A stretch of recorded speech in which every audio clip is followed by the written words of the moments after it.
Hey, welcome in. Jason Priester, allclemsontigers.com, part of the Clemson Maven multimedia platform. Another edition of Monday Live.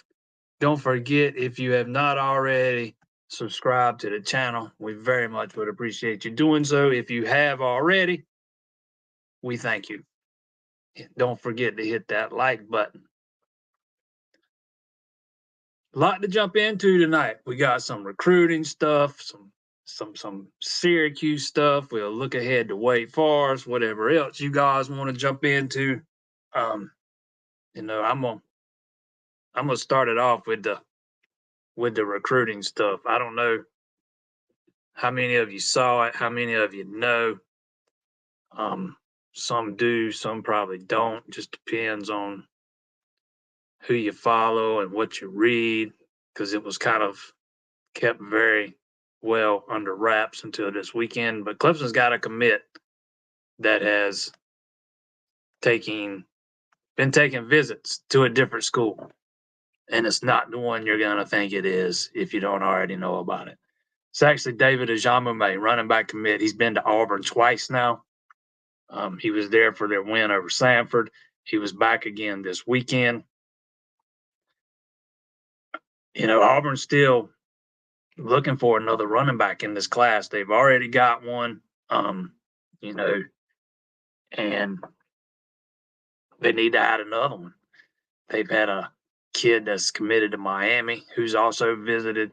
So they got a couple of guys that I think they're going to ultimately end up trying to flip.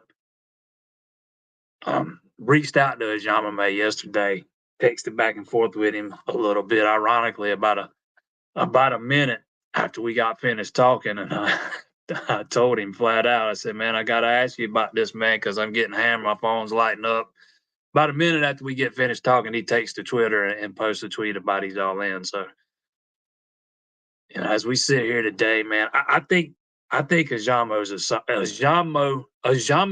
excuse me, is as solid as he's ever been. Um, he's been going up there with one of his coaches who was an Auburn alum and former teammates and a 2025 prospect, Jeru Keeling, who's looking for a school to play for at the collegiate level. Um, Told me he was 1,000% on board. He's signing in December, and I'll be straight up with you. Jean May is one of the guys he's always been very open and honest about things, and I tend to believe him when he says he's 1,000% on board.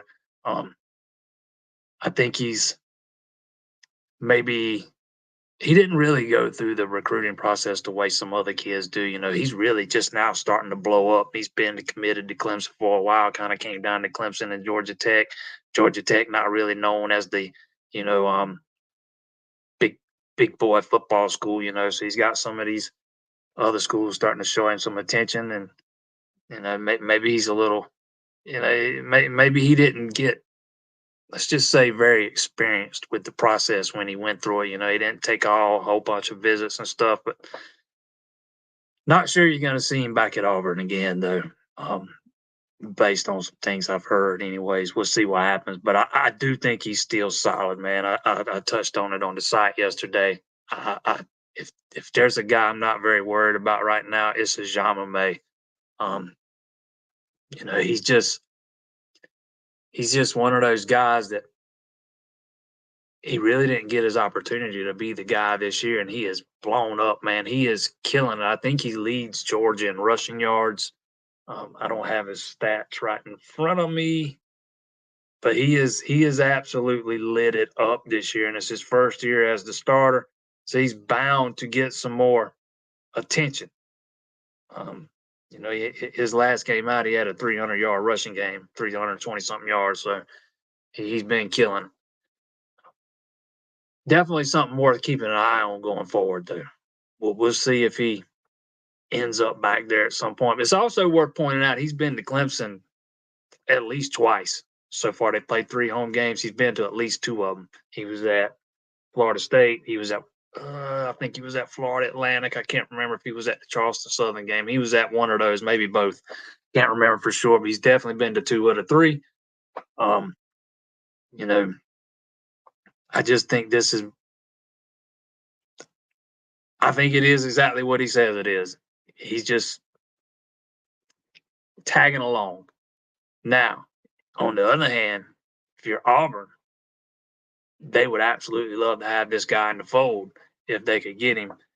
And when you get right down to it, like I said, they've had a running back commit from Miami visit. If they had a choice between the two, I think they take the Miami commit over a Jamame, but they would absolutely love to have him as an option. Maybe maybe from his perspective, he sees it as something innocent. From their perspective, man, we know who's the head coach over there. Um, they would absolutely pull out all the stops. Definitely worth something to monitor going forward. I kind of get the feeling based on something I was told last night that this has been addressed and shut down. You know, but again, like I said, Ajama is a guy that really, his recruitment's just blowing up. Man, he didn't get a lot of attention. He hadn't been to a lot of these games, so it's kind of understandable for a 17, 18-year-old kid who likes to go experience these games with his friends, and he doesn't see any harm in it. You know, so thought I'd lead off with that tonight. We'll if you got it, we can touch on some other recruiting stuff later on before we get off. If you got any other recruiting stuff, drop it in the comments. I'll address it best I can. Clemson's still looking for 2 more offensive linemen, a defensive end, and a linebacker. That's what they need in 2024. So now on to Syracuse. I thought Clemson did out and came out and did what they were supposed to do, right? You wanna kind of assert yourselves early. And man, I thought the defense set the tone right from the jump with that Justin Mascol, sack fumble. Might have been Mascol's best game. Not even, take that play out of him, man. He played really well, I thought Saturday. Um, I thought that defensive line was, especially early in that game, was, you know, setting the tone and kind of just being downright disruptive. Peter Woods is, man, he is quietly getting better and better every week. He's going to be hard to keep off the field. He's kind of splitting reps with Rook and Tyler Davis. I saw Peyton Page was in early Saturday, but man, T.J. Parker might have been the best defensive lineman on the field Saturday. Was named ACC Defensive Lineman of the Week. I knew Parker was going to be good, but him and Brown both have exceeded my expectations. And anybody that watches this thing every Monday knows I have been hyping those guys up, going on probably back to the beginning of the year when the class was signed. I thought both those guys were guys that can make impact. Man, you can make the argument, that Parker could be starting right now. But he's kind of playing on the same side as XT a lot of the time, and I think XT's had 2 of his best games the past 2 weeks, particularly against Florida State. I thought he was extremely disruptive, and I thought he was good again Saturday. Biggest thing for me though, man, is Klubnik.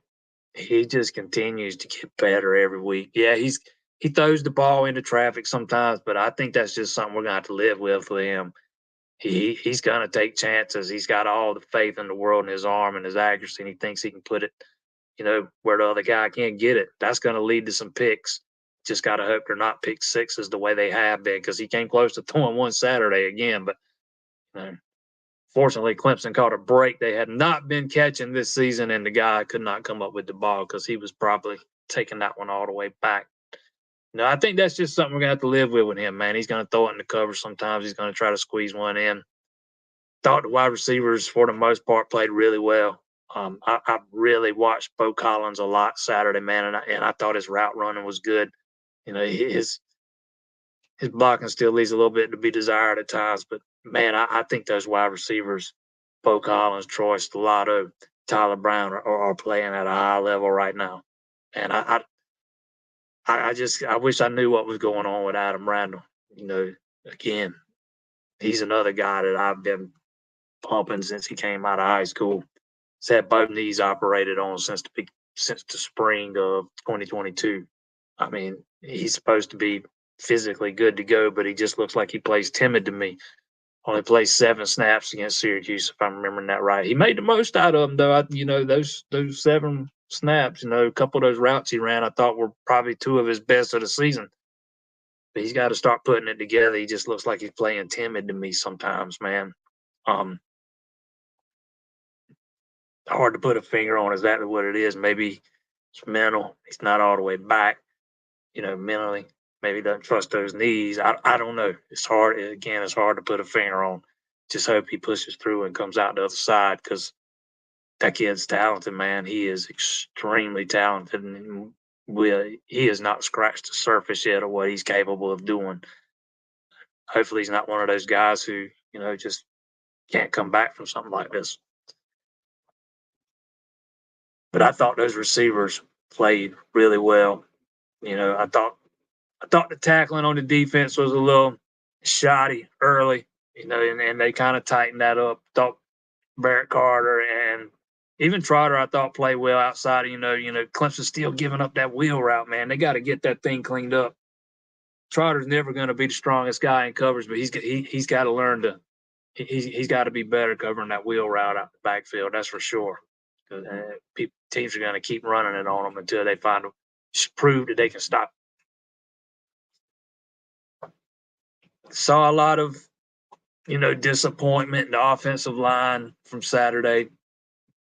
Might surprise some people that Clemson's offensive line was, actually recognized by Pro Football Focus. Let me make sure I get this thing right, because I don't want to say it wrong.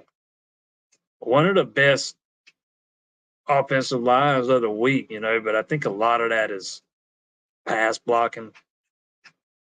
Syracuse made it a point to kind of key on the run. I thought they did a lot of run blitzing, and especially the interior of that offensive line really struggled. Mitchell Mays in particular. Right now, man, he seems like a weak link to me on that offensive line. He's got to be better than what he has been the past 2 weeks. If not, you got to give Harris Sewell some looks if Mitchell Mays is not going to be better than what he's been the past 2 weeks.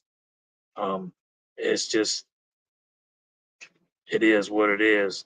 Yeah, Clemson was named Offensive Line of the Week by Pro Football Focus. Kind of pointed out how good they were outside of Mitchell Mays. Mays allowed a sack and 4 hurries during that game. The rest of the guys along the line only allowed 2 pressures. Looked like he got confused with some of the stunting Syracuse was doing. They played that 3-3-5 that Clemson struggled with at times. So seems like for whatever reason, that offensive line, when it comes to, running the ball, they struggle sometimes against those odd man fronts, odd 3-man fronts, odd fronts, however you want to call it, however you want to describe it.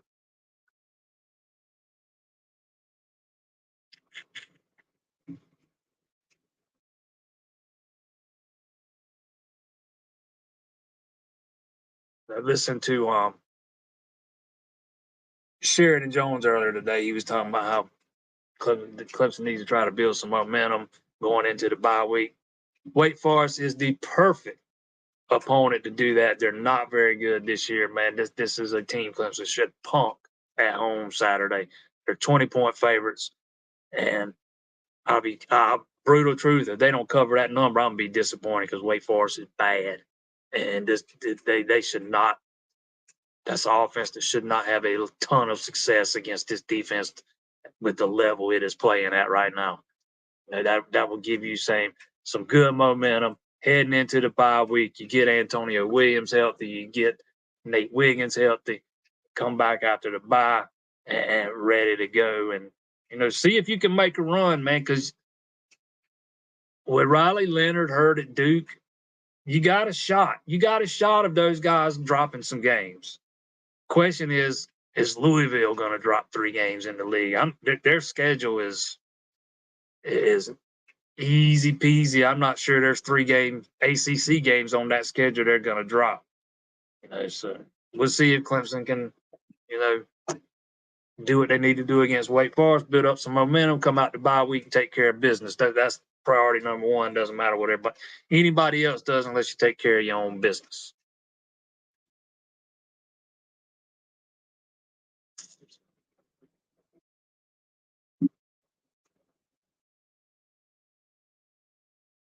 Yeah, Walker Park's injury, he's been injured since the Duke game. Walker Parks has not played since the Duke game. He's out for the year. That was announced a couple weeks ago.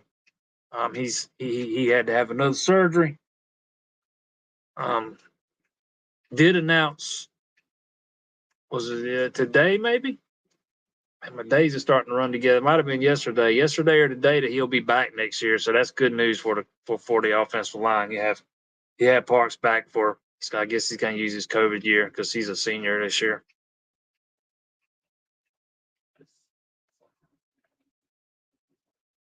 Talk about the three freshmen that are playing really well right now. Who are some other freshmen who, by the end of the season, their names will be commonplace when you talk about Clemson? I don't know that there's going to be three others barring injuries. But I'll say this: I think Clemson hit on some dudes on that defensive line, man. Just because Vic Burley's not going to play this year, but just because Stephon Green is redshirting and Vic Burley's hurt, that doesn't mean Clemson didn't hit on those guys. I'm telling you, they signed 6 defensive linemen in that class, and the only one that I'm not sure about them hitting on is David Ajabi. And the only reason I say that is because he to me, he's kind of a tweener. We'll see what he does. I mean, he's got some tools, he's got some potential. I'm just not convinced he's gonna be an elite level Power 5 pass rusher. But we'll see. We'll see what they can mold him into. But those other 5, AJ Hoffler, TJ Parker, Vic Burley, Stephon Green, and Peter Woods, that has the makings of being a dynamic and dominating defensive front over the next few years. I mean, then that's not even talking about, Trey Williams along that interior. If you can get him healthy, Peyton Page, DeMonte Capart, those veteran guys that have been around a little while now. Man, there's a lot of depth on the interior of that thing, man, and they got something brewing there that could be special over the next few years. You just might not see it this year. I just don't know you're going to see. If there's one freshman that I think might break out between now and the end of the year, give me Harris Sewell, offensive lineman. He got some snaps at right guard against Syracuse, and he graded much higher than Mitchell Mays or Trent Howard, who also got some snaps there behind Mays. So maybe he starts getting more looks because Mays just ain't been it. I mean, that's there ain't no other way to say it. He's just not been very good. He's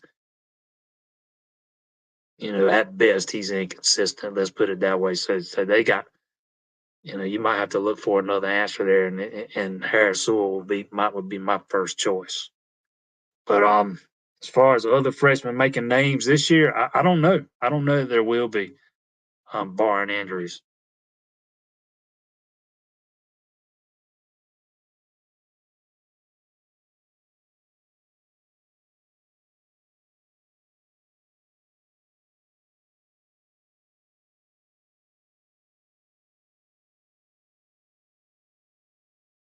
Did West go visit Oklahoma? Not that I'm aware of. If they did, it has been on the down low. I have not heard anything about it. Far best I could tell, that was a bunch of smoke created by some members on Oklahoma message board. Now you got people over there that swear they're going to flip him. I'm not sure I'm buying it, but we'll see. But I've not heard anything about West Coast visiting Oklahoma.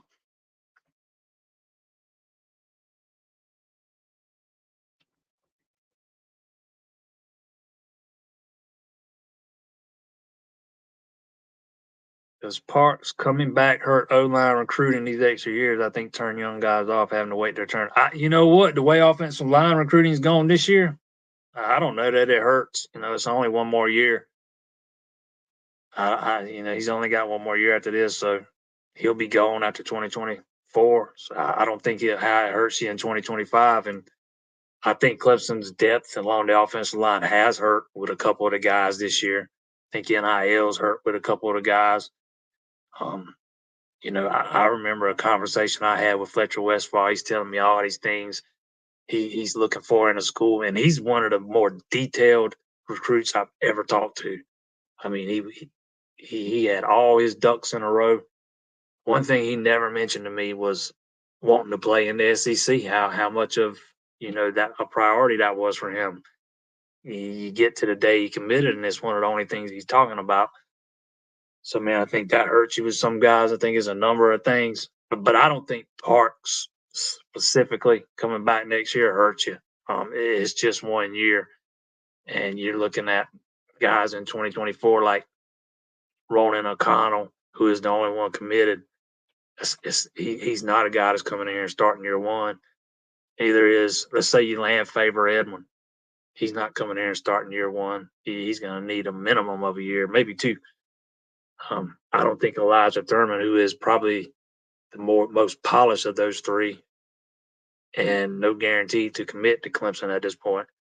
I don't think he's coming in and starting day one. So I don't think it hurts with any of the 2024 guys. But I do think some of the depth they've got at offensive line, maybe some of the, what they did in the last class, maybe hurt them a little bit with a guy or two, back in the summer.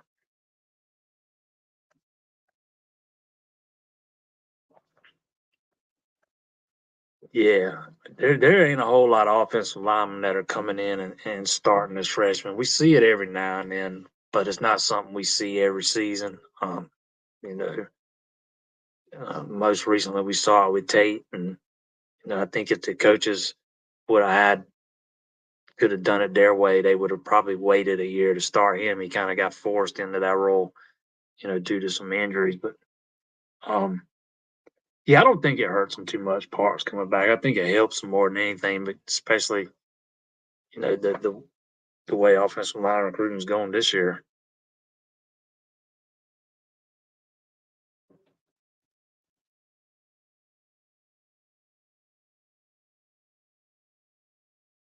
Bingo. Louisville is the stinker for Clemson's chances right now. No doubt about it.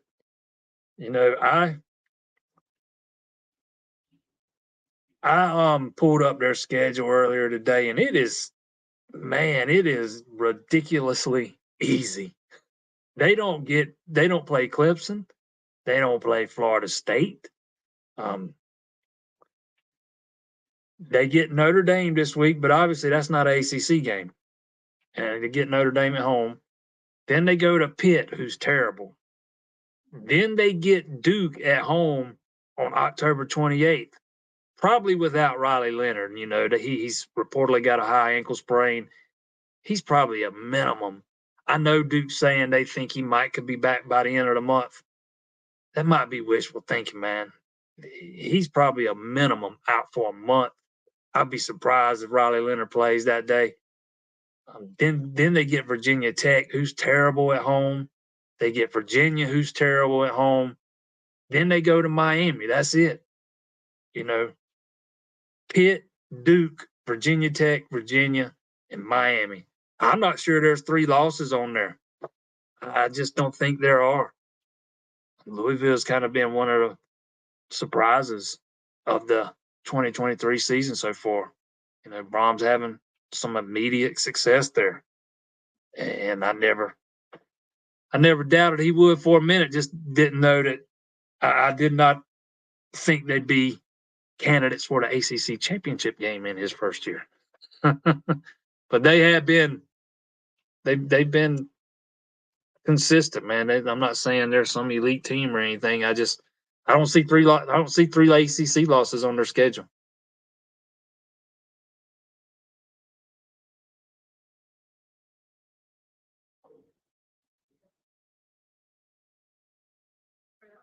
Best receivers are Brown, Stellato, and Williams. Yeah, well, I think you got 4: Brown, Stellato, Williams, and Bo.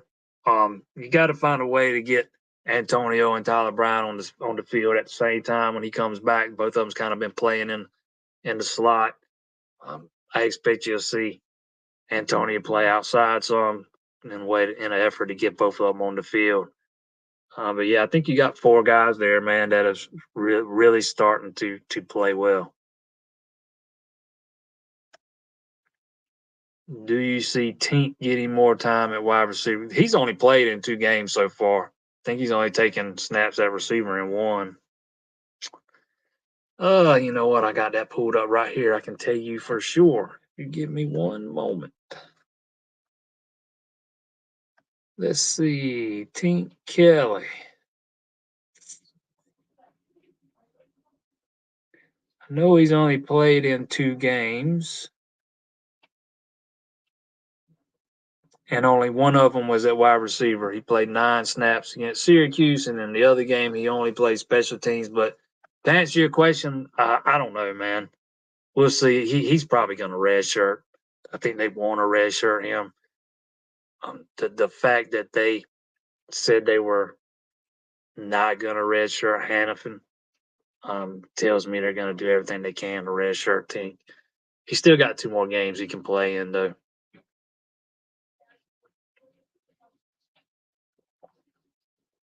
This is my question.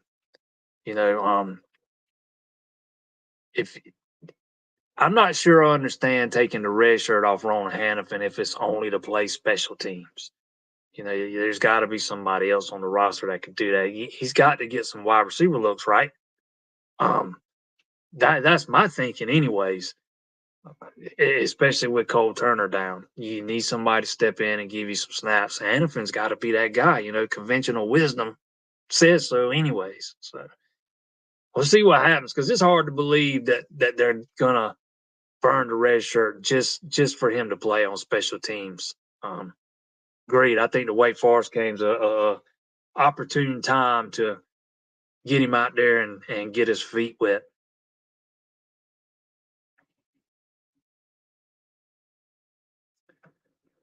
What happened? Caden Story, the kid from Alabama. Caden Story's still around. He's just one of those guys. He was raw coming out of high school, very raw. He's seemed to feel just a little teeny bit this season. Played 8 snaps against Charleston Southern, 28 against Florida Atlantic. That's it. He's kind of got out recruited right now, man. He was very raw, very not as polished as some of these other guys coming out of high school. We'll see if he can catch up and get on the field. It's not going to be this year, but again, man, there's a lot of depth there. If there's a transfer candidate in that group, he might be one in the future. We'll see. I mean, that's I've not heard any. Don't get me wrong, I've not heard anything about him leaving or anything like that. I'm just saying he could be a candidate in the future.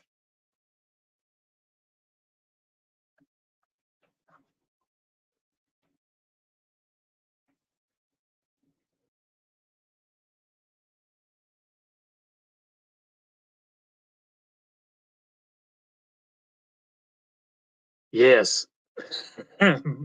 Brom and Louisville just lucked out with that schedule, man. It has no teeth on it at all. Man, I knew that it wasn't. I already remembered looking at it before the season started and thinking it was weak, but I hadn't thought about it much till somebody texted me over the weekend telling me how everybody's worried about Duke losing 3 games. They better be worried about Louisville losing 3 games. So I went back and looked at it, and the guy that texted me was spot on, man. I don't know that I see 3 losses on that schedule. And it's not because of how great Louisville is, it's just because of how bad those teams on the schedule are.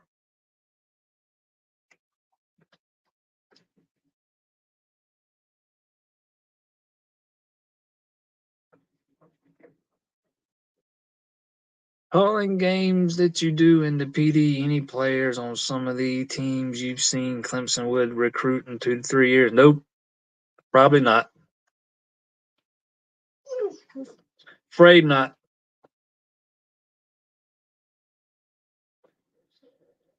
To me, it seems like when we start running the ball down teams' throat late in the game, we don't stick with it, start slinging screens and stuff. I guess that's just Riley's offense. Yeah, I don't Clemson didn't never really start running it down Syracuse's throat Saturday, so I'm not sure where you're coming from with that. Thought I thought Clemson really started to impose their will against Florida State, and that offensive line really started to lean on that Florida State defensive front late in that game, and you know, evidenced by that big run, film off ahead. But I mean, you got to still mix it up some, man. You can't run it 100% of the time, and a well executed screen is just as effective as a run play. It's just the timing and how you execute them things. Clemson just Clemson's wide receivers have not been very, or at least one or two of them have not been very good out there on the perimeter blocking. I think they got some guy. I think they got the guys out there now. They've kind of sorted it out, and the guys they've had out there Saturday are, at least three of them are the better blockers. I think it's still an area Bo Collins struggles with. Adam Randall is just, when it comes to perimeter blocking, and we talking about a guy that played safety in high school who man, he was physical. It's just mind blowing.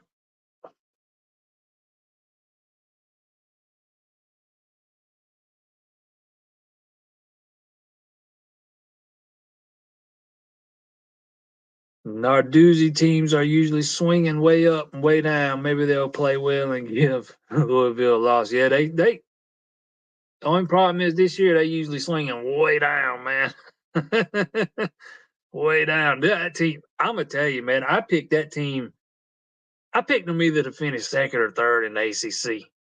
I thought they had something with that transfer quarterback, and man, they had been bad. Talking about missing on one. I blame that on Vandervoort, man. I kind of let him influence my thinking there. I think he picked them second in the ACC too.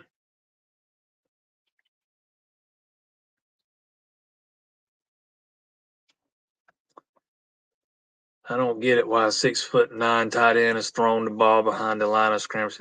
We can always go back and find this play card, that play card. We don't get, man. But I'm in favor of doing anything that can get Jake Brenningstool going. Anything that could potentially get him going, man, because he is just not what I thought he was going to be this year. I think he's been a little bit better the past two games, man, but he has not been what I thought he was going to be this year. And I'm in favor of doing anything you think Mike can get him headed in the right direction. And I can already see it now. People blaming the coaches. What I see ain't got nothing to do with coaching. At some point, players got to take responsibility. And his route run is just downright sloppy sometimes. Again, I think he's been better the past couple of weeks than he was the first two. But man, he's still got a lot of room for improvement, and I'm in favor of anything that can try to get that kid going.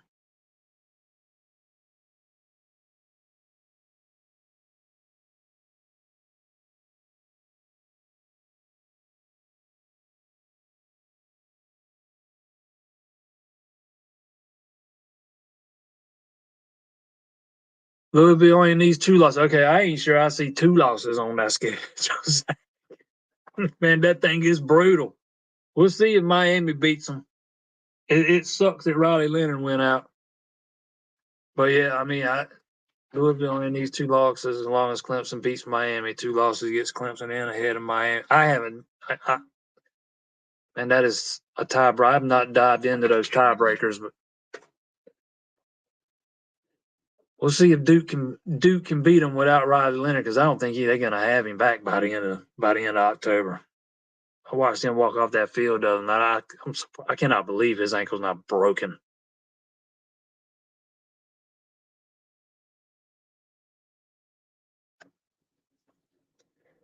According to message board geniuses, Randall and Brenningstool shows how bad Clemson coaching is. Yeah. I just, at some point, man, a coach can only do so much. I guarantee you, some of the routes I've seen Brenningstool run, especially the first couple of weeks. I guarantee you, he wasn't coached to run them that way. I can 100% promise you that. I'm telling you, man. There's a couple of times I think he looked more like he was trying to do the Texas two-step. But, you know, and I don't know what I see in Adam Randall's coaching either, man. I don't know. I just don't know that I buy that. It looks more to me. It looks more mental. I think he's got a mental hump he's got to get over. That's coming from somebody that watched him in high school and watched him a lot in high school. We'll see if he can get over it. Because again, I mean, I'm not saying he's out there running him out there hurt. I don't think he is. He just looks timid to me. He plays timid, and you cannot play this. You cannot play this sport being timid and expect to be successful. It's just not going to work. You got to go balls to the wall 100% of the time, or otherwise you're going to get exposed. And he's gotten exposed over the first, 4 weeks of the season, and that's why we only saw him on the field 7 snaps.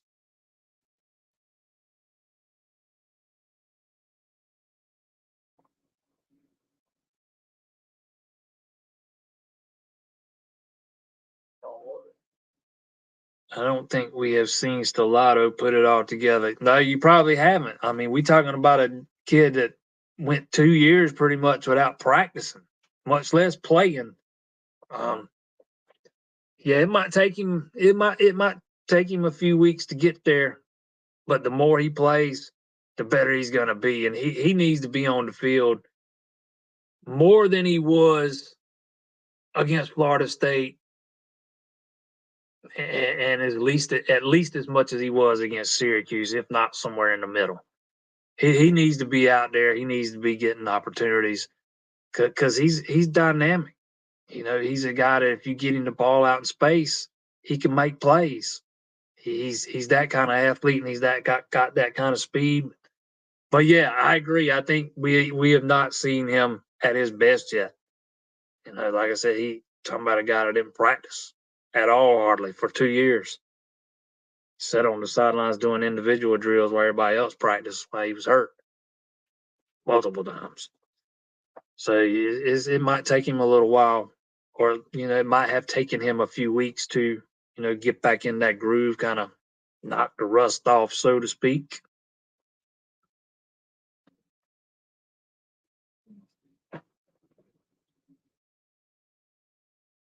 Wonder how long the staff will put up with Randall playing 10. He played 7 snaps Saturday, 7 snaps. So that answers your question there.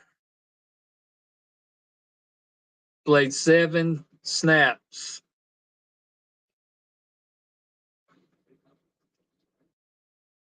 Stellato's TD reception even fooled the announcers. He caught that one perfectly. He fooled me too. I thought that I didn't originally even think that ball was intended for Stellato.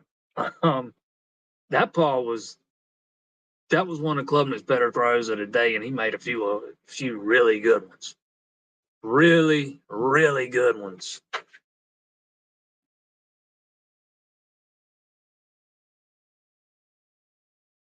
Stellato 20-minute interview. I was impressed. The first time he spoke to the media back after the Charleston Southern game, I thought he kind of wore his emotions on his sleeve a little bit. And, he kind of talked about he felt like he had been the forgotten man in that room. He's been seeing all the stuff, all the trash being talked about him on social media. That's one thing I try not to do, man. If I know a guy's been hurt or is hurt, I try not to talk too much or be extremely critical of a guy that's been banged up, is banged up, struggled with injuries. It's something I never really believed in.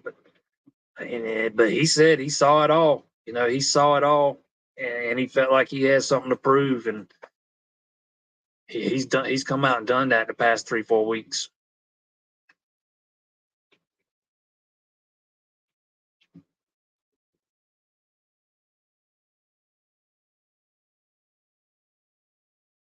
Wonder what Neff and the ACC commits for chatting about pregame at Syracuse looked intense.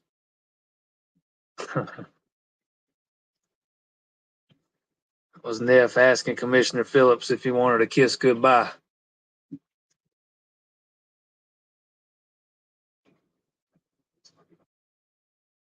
They need to play Banks Pope. He was balling out in the spring. Yeah, I don't think Banks Pope's that guy. Banks Pope is that guy. They need to find a way to get Brennan Stool going, man, because he's Sage Enos is not the guy that's going to go to stretch the field for you. I don't know exactly where Josh Sapp is, if he's even ready to handle that kind of load. They need Brennan Stool to take that step. It's all in his hands. He needs to, if he wants it, it's all out there for him. He's just got to reach out and grab it, man. The opportunity's there.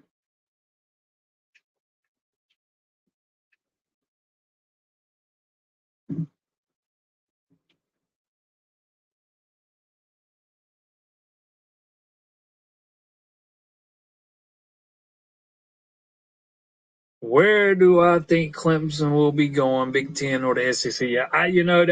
That's a good question, man. If you look at everything Clemson's done to over the past 2-3 years, man, it just screams Big Ten, screams Big Ten. The sports they've added, the women's gymnastics, women's lacrosse. The SEC doesn't even do men's soccer, one of Clemson's more storied programs. There's some of the stuff they've done from an academic perspective. It just kind of screams Big Ten, but I have a hard time believing that Greg Sankey's going to allow the Big Ten to come down into the Southeast and poach, Florida State and Clemson, two of the probably the biggest brands, not technically still on the market, but really still on the market, so to speak. The ACC is not going to be a part of the power structure in the future. We'll see, man. We shall see. I can't tell you which one they're going to end up in. South Carolina absolutely does not want them in the SEC. They have the votes to shoot it down. Now, on the other hand, if Greg Sankey wants them in, he's going to get them in. South Carolina will have to stand down. So, there's just a lot of things in play, especially when it comes to getting into the SEC. I'm not sure. It should make for an interesting few months here. Should make for some interesting weeks that will lie ahead.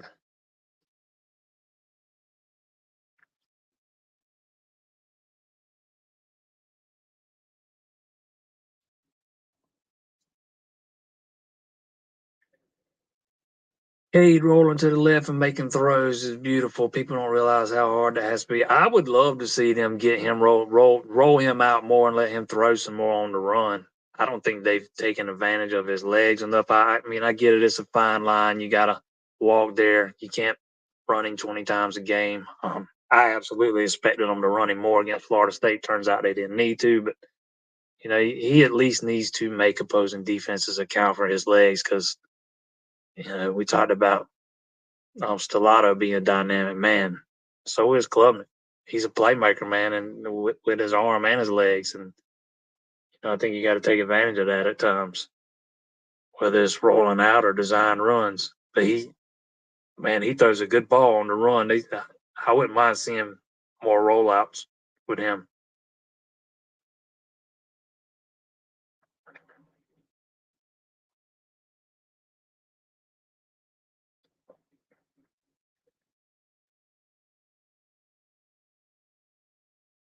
All right, if you got recruiting stuff, now's the time to get it in. If you want to talk any more recruiting.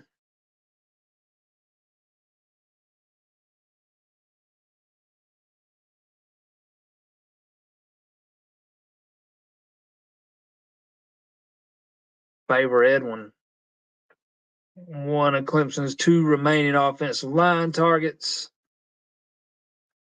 No, I talked to him last week, and he told me he was fixing to start taking his officials, but he only had one scheduled or two scheduled so far.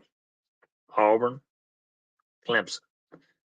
I can't remember exactly. He told me when he was coming back for Clemson, maybe the Georgia Tech game, I think it is. So he told me he's going to decide or announce the week after that, the week after he makes his official visit to Clemson. We'll see if Alabama jumps in. They've offered, but I don't know that they're pushing for him. I don't know if I don't know if he's a take for them at this time. If they decide he is a take, they'd probably be a factor in this thing, but I don't know that they're going to. So, might be going to come down to Auburn and Clemson. We'll see on Elijah Thurman. He's hard to get a good read on. He's going to take an official to Clemson later in the season, probably make a decision after that. The question for me becomes, what's Clemson do if they don't land either of these guys? Well, what do they do if they don't land either of these guys? It's going to be interesting to see what they do, because I don't think you necessarily have to go to the portal, because you're not going to need a starter next year. They might just decide to pocket those things and take 4 or 5 next cycle. Because those are the two guys right now. Those are the two guys.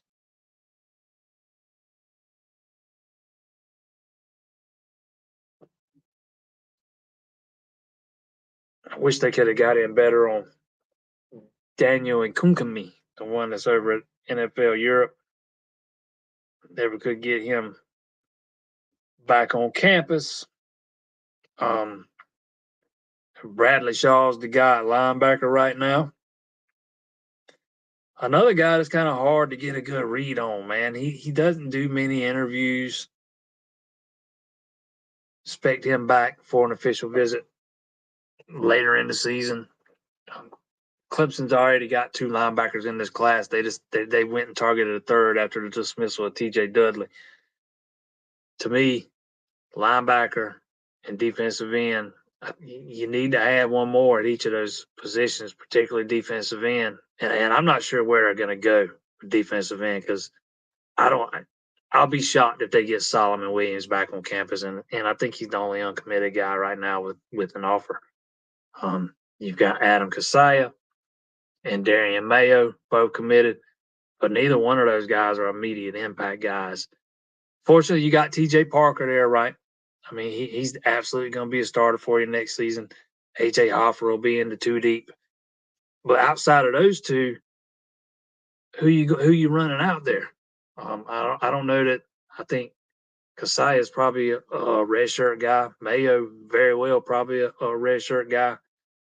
They're thin there. That could, to numbers allow it, that might be a position they look to the portal and see if they can find a graduate transfer to come in and maybe fill a gap for a year. Linebacker is going to be interesting too, because very easily could see both Trotter and Carter going after this season. Probably will be. Those are probably going to be 2 high draft picks, and losing Dudley kills your depth. Kobe McLeod's not playing much. You still have Wade Woodaz, who has shown an ability to play inside. But you're not going to have much experience. I know you got Sammy Brown coming in. That's a big ask of a freshman. They need to hit on Shaw, man. They need to hit on Bradley Shaw. I saw somebody ask me about Bradley Shaw. They need to hit on him. Absolutely.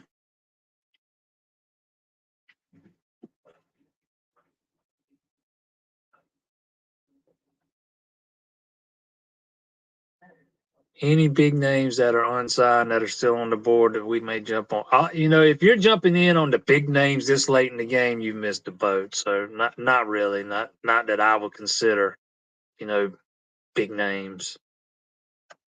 Logan Brooking. I like Brooking. Watched him work out at Dabo Swinney's camp back over the summer. Him and Ryan Gay were probably the two best tight ends that I watched. And now, the full disclosure, I didn't sit there and watch tight ends all day, every day. But I did watch Brooking and I did watch Ryan Gay. Um, he's 6'4". He gives you a big target. He's athletic. Looks like he has some speed. Looks like he's got excellent hands. Um, I think he's a solid take. He's absolutely a serious target. I think he's the top. I think he is the target at tight end right now for 2025. I think that's the guy they want based on everything I've heard.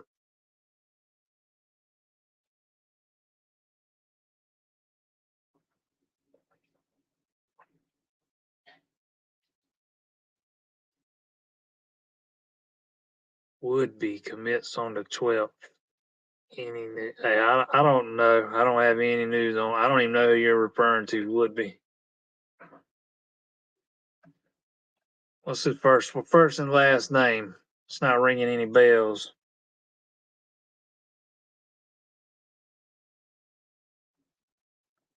Yeah, there's not obviously any in the PD here, man. There's a running back there here in South Carolina at BHP, built homeopath. I think he's worth keeping an eye on. Not, we'll see if Clemson offers him though. Because you don't want to rock the boat with Gideon Davidson, but they like him. I know they like him. Maybe you bring him in kind of as maybe you take him as an athlete, same way they did Tink, and maybe play him in the slot. I don't know, but I know they're high on him. I just don't know that they're going to pull the trigger on the offer.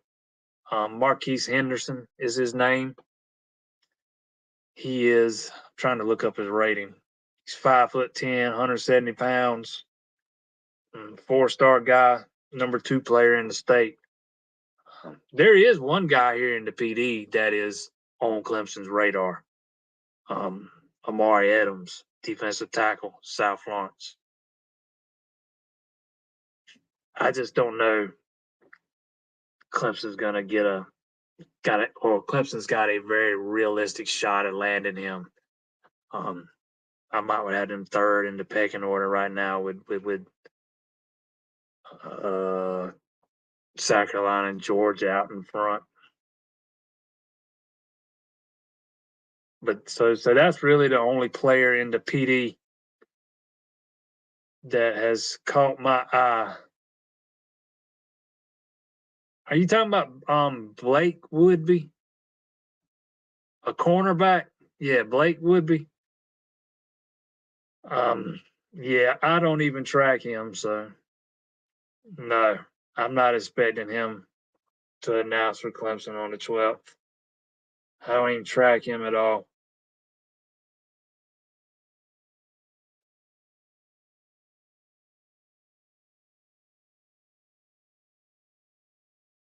Is he announcing on the 12th, though?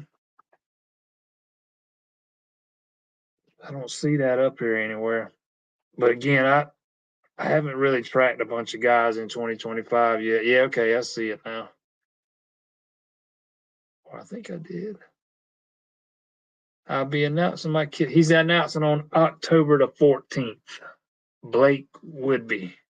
Yeah, no, I would not expect that to be Clemson.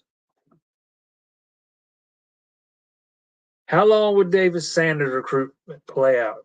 This is one I think Clemson's got a realistic shot in. Top offensive lineman in 2025. It's just gonna. It's just one of those you're gonna have to win out in the end. It's still. I think this is one that still got some twists and turns. I think he'll be committed for. I think Sanders is a guy that's probably going to be committed for the start of his senior season. I don't think that's set in stone yet, but I'll be a little bit surprised if we get into next season and he's still not committed. A lot of these guys want to have these things locked up for summertime now. Heck, I talked to London Merritt the other night, and he was pretty adamant about having his decision made early next year, January, February, no later in March. We'll see if that holds up, but a lot of these guys are wanting to make these decisions earlier and earlier. And I think, I don't think Sanders is getting anywhere close to announcing, but I don't know that his is one that's going to play out all the way to December of next year. I think he'll want to have that thing over with before he starts his senior season.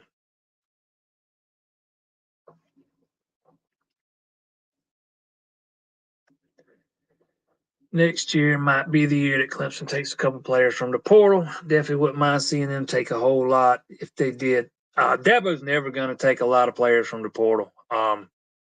He might use it to fill gaps, like I was talking about a minute ago. If you got a gap at defensive end where you need a starter and the next guy's not quite ready to take over yet, that's what I mean by gaps. You might see him go after a graduate transfer who's got a year left and can come in and fill that spot for a year. And they might very well have to do that at the end next year. They might have to do it at linebacker,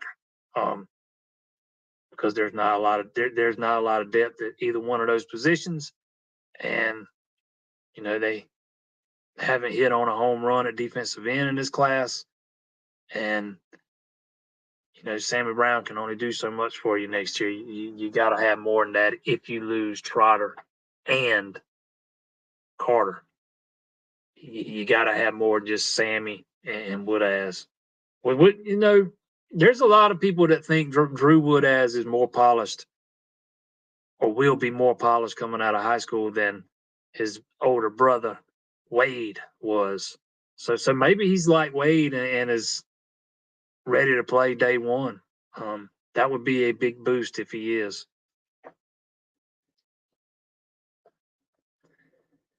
Dabo won't renege on scholarship, so the more guys that leave unexpectedly, maybe he turns into portal offers.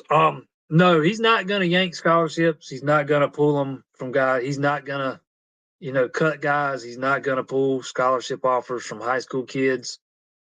But let's say, we know right now there's an open spot at defensive end. Say you don't fill that before the end of this class and nobody transfers out, you still got that open spot at defensive end you could go to the portal with if you chose to go that route. Same thing with linebacker. If you don't land Bradley Shaw, you still got a linebacker or a scholarship designated for linebacker that's not being used that you could go to the portal with. So I don't think it necessarily relies on guys transferring out, although that could play a part in it. I wholeheartedly believe, and I stand by it. You just saw Clemson try to go to the portal ahead of this year had they had the room.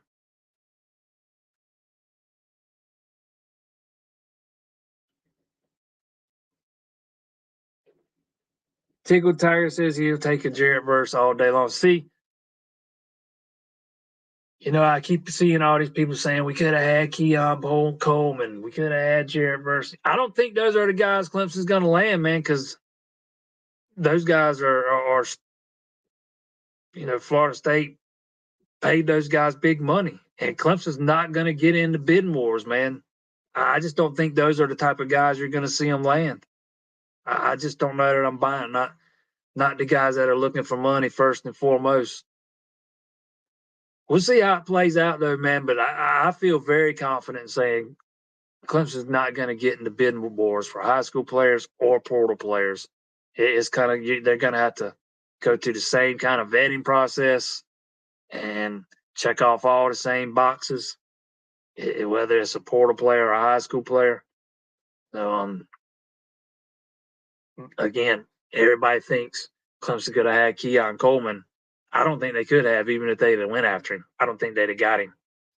I think it'd have been somebody a little lower down, from a FBS or a G5 school that put his name in the portal and quickly took it out after Clemson decided they weren't taking any. I'll let y'all try to figure that one out.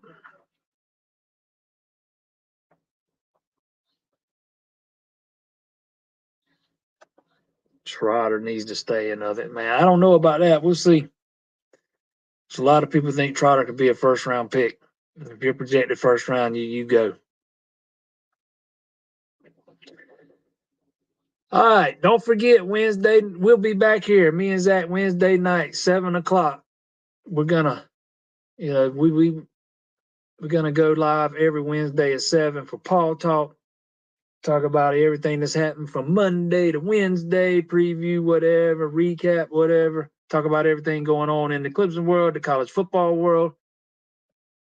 If you haven't hit that subscribe button, please do so. If you haven't hit that like button, please do so. We had a good crowd here again tonight. Appreciate all you guys tuning in. We have a blast here every Monday. Tell your friends, get them to come in and join us next week. Until then, you guys take it easy, man. We'll see y'all Wednesday for Paul Talk, 7 p.m. and right back here next Monday for another edition. Monday Live. We'll do it bi-week style.